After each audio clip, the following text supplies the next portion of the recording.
వర్షంతో పంట నష్టపోయిన రైతులను ఆదుకుంటామని మంత్రి సీతక్క భరోసా ఇచ్చారు. రైతులు ఆందోళన చెందొద్దని సూచించారు.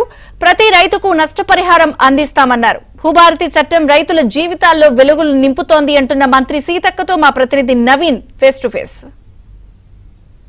భూభారతి పేరుతో మంత్రులు, ఎమ్మెల్యేలు అవగాహన సదస్సులు ఎక్కడెక్కడ అవగాహన సదస్సులు నిర్వహిస్తున్నారు. ధరణితో రైతులు నష్టపోయిన విధానాన్ని వాళ్ళు వివరిస్తున్నారు. అదే సమయంలో ములుగు జిల్లాలో ఇతర జిల్లాల్లో జరిగినటువంటి పంట నష్టం పైన మాట్లాడేందుకు మనతో పాటు మంత్రి సీతక్క ఉన్నారు. మాట్లాడించేటువంటి ప్రయత్నం చేద్దాం. ఏం చెప్తారక్క, భూభారతి సదస్సులు ఎట్లా జరుగుతాయి? భూభారతి అనేది చాలా బ్రహ్మాండమైనటువంటి చట్టం. ఎందుకంటే గతంలో చూస్తే నువ్వు కాస్తులో ఉన్నది తెలియదు, కాస్తులో లేదు అంటే సాగులో ఉన్నటువంటి వ్యక్తి పేరు కూడా లేకుండా పట్టాలు రద్దు చేశారు, కాస్త కాలం కూడా తీసేశారు. దాంతో వేలాది మంది రైతులు తమ సాగులో ఉన్న భూమిని కూడా కోల్పోవాల్సి వచ్చింది.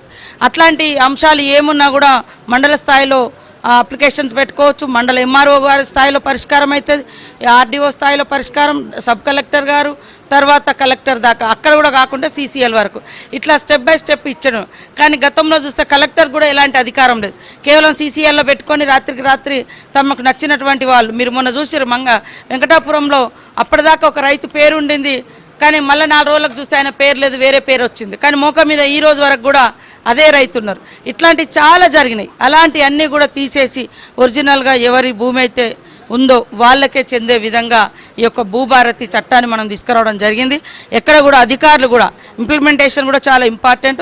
అధికారులు కూడా సక్రమంగా పనిచేసి మీకేమైనా డౌట్ ఉంటే అవసరమైతే ఆ చుట్టుపక్కల ఉన్న రైతుల దగ్గరికి వెళ్ళి ఒక పంచనామా టైప్ కూడా చేసి తీసుకోవాలని, అలాంటి అన్నీ కూడా ఈరోజు మండలాల్లో అవగాహన సదస్సులు కూడా ఒక దిక్కు మంత్రి గారు డైరెక్ట్గా తిరుగుతున్నారు, అన్ని నియోజకవర్గాల్లో కూడా జరుగుతున్నాయి. ఇది అవేర్నెస్ కల్పించడం కోసం. ఎక్కడైనా అధికారులు తప్పు చేసినా, ఎందుకంటే వాళ్ళు నేర్చుకొని ఉంటారు కాబట్టి అది కూడా మాకు పలానా రోజు కలెక్టర్ రివ్యూ పెట్టినప్పుడు లేదా మంత్రి వచ్చి అవేర్నెస్ ఇచ్చినప్పుడు ఇట్లా ఉండే మనం ఇట్లా ఎందుకు తప్పు చేసినాం అని కూడా అడగడానికి కోసమని కూడా ఈ యొక్క శిక్షణ అనేది ఉపయోగపడుతుంది. రైతులు, మీరు క్షేత్రస్థాయిలో రైతులతో మాట్లాడుతున్నారు. ఈ భూభారతి చట్టం మీద రైతుల నుంచి ఎట్లాంటి స్పందన వస్తుంది? రైతులు చాలా నమ్మకంతో ఉన్నారు. మీరు కూడా చూసారు కదా, గ్రామీణ ప్రాంతాలలో కాంగ్రెస్ పార్టీకి ఎక్కువ సీట్లు వచ్చినాయి. ఎందుకంటే వాళ్ళ బాధలు, వాళ్ళు భూ విషయంలో ఎట్లా మోసపోయింది చూసారు. ఎడ కూర్చొని ఎక్కడెక్కడో రాసి వాళ్ళు ఇష్టం ఉన్నట్టుగా భూములు, గవర్నమెంట్ భూములని నీ పేరు మీద ఉన్నప్పుడే గవర్నమెంట్ భూమి అని పట్టరద్దు చేశారు. 3 నెలలకు ఇంకొక ఆయన పేరు, వాళ్ళకి నచ్చిన పేరు ఎక్కించుకున్నారు అదే భూమి మీద. ఒక కాడ నువ్వు మొక్క మీద ఉన్నావు, ఇంకొక ఆయన పేరుతోటి రైతు బంధు ఎత్తుకుంటారు. ఇట్లాంటి కోకొల్లలు రాయించుకున్నారు ఇష్టం ఉన్నట్టుగా వీఆర్ఓలను పెట్టుకొని. అదంతా బయటకు వస్తుంటే మాది కాదు తప్పు, వీఆర్ఓల మీదని వాళ్ళ మీద మొత్తం వ్యవస్థదే తప్పు ఉంటుందా? వ్యవస్థ అంతా తప్పు జరుగుతుంటే నువ్వు 4 ఏళ్ళు చట్టం తెచ్చి 4 ఏళ్ళు అన్నీ ఎక్కించుకున్నాక నువ్వు వాళ్ళని తీసేసినావు. మరి వాళ్ళు తీసేసినావు కానీ వాళ్ళు చేసిన తప్పులు ఎందుకు సరిదిద్దలే? అంటే ఇది మీరు కావాలనే కదా వాళ్ళతో వాడుకొని ఎక్కించింది. అందుకనే వాళ్ళ సిస్టమ్ అట్లా ఉంది. కాబట్టి మేము ఆ రోజు మాట ఇచ్చినాం, మాట ప్రకారం ధరణిని తీసేసినాం.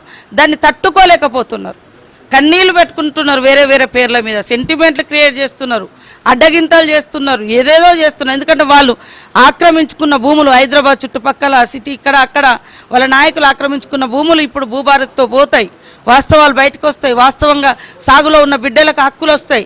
కాబట్టి తట్టుకోలేక పాపం కన్నీళ్లు పెట్టుకుంటున్నారు. కానీ వేరే సమస్యలను అడ్డం పెట్టుకొని వాళ్ళ బాధను ఆ రూపంలో కన్నీళ్లు పెట్టుకుంటున్నారు. అక్కడక్కడ రైతులు కొంత ఇబ్బంది పడుతున్నారు. అకాల వర్షాలతోటి వాళ్ళు పంట నష్టం కూడా నష్టపోయినటువంటి పరిస్థితి. వాళ్ళకి ఎట్లాంటి భరోసా కల్పిస్తారు? తప్పకుండా మేము గత సంవత్సరం కూడా వచ్చి రాగానే అకాల వర్షాలు వచ్చినప్పుడు ఆ రైతులను కూడా ఆదుకోవడం జరిగింది. ఆల్రెడీ మా తుమ్మల నాగేశ్వరరావు గారు వ్యవసాయ శాఖ మంత్రి, ముఖ్యమంత్రి గారు కూడా భరోసా ఇచ్చారు. దయచేసి రైతులందరూ ఆందోళన చెందొద్దు, ఎవరు ఉన్నంతలో మనం పంటను కాపాడుకునే ప్రయత్నం చేయండి తప్ప ప్రాణాలను కోల్పోయే విధంగా ఆత్మస్థైర్యాన్ని కోల్పోవద్దు. ఖచ్చితంగా ప్రభుత్వం ఆదుకుంటుంది. ఈరోజు గతంలో అసలే ఎప్పుడు కూడా వాళ్ళు పంట నష్టపరిహారం ఇవ్వలే. లాస్ట్ టైం రాళ్ళ వారితో కూర్చున్న వాటికి కూడా పంట నష్టపరిహారం ఇచ్చినాం, ఇప్పుడు కూడా ఇవ్వడం జరుగుతుంది. కాబట్టి ఎవరు కూడా ఏ రైతు కూడా ఆందోళన చెందొద్దని పేరున కోరుకుంటాను. ఇది మంత్రి సీతక్క గారి అభిప్రాయం. గత ప్రభుత్వంలో అమలైనటువంటి ధరణి ఏదైతే ఉందో అది ఒక లోపాల పుట్ట. ఆ పుట్ట నుంచి రైతులు బయటపడించేందుకు భూభారతి చట్టాన్ని తీసుకొచ్చాం. దానిపైన రైతులకు అవగాహన కల్పిస్తున్నామని చెప్తున్నారు.